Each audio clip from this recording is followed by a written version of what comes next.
DNA from this victim. Jotelo mamine mapacho ka kotene ko jangad rieko ne jaten pinye weche ratiro jomamine Harriet Chigayo kwedo nek jomamine masani medore. Gikwayo mondo ochuog chike matayo kaka itiyo gi mbui mag tudruok mosebed kitiyo godo e nyayo moko kuom nek go. Mae timore kaluwo kod nek mar Starlet Wahu kod Rita Waeni e kind jopuonjre kata e kind nyiri mamoko e boma ma Nairobi. Remember, but we wanted not to forget these needs.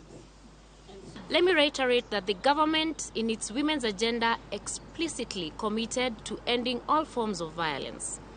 Hence, we are standing here today as women leaders from all walks of life to not only condemn the violence meted upon women and girls, but also have an intimate conversation on how we can all participate in stopping the vice. I will continue to engage and work together with the judiciary to see how best we can ensure survivors are treated with dignity in courts and that the cases do not delay.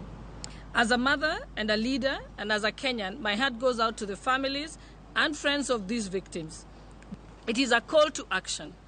The government, the law enforcement, and the tech community, and every user in social media. We also need to increase our public awareness. We need a national campaign to educate our citizens, especially our youth, about safe use of social media. Awareness is also our first line of defense. I would want also to send my sincere condolences to the families that have lost their daughters in this gruesome manner. And I would want just to add on what both Waziri and Madam Speaker have said, that when it comes to matters murder, nobody should celebrate.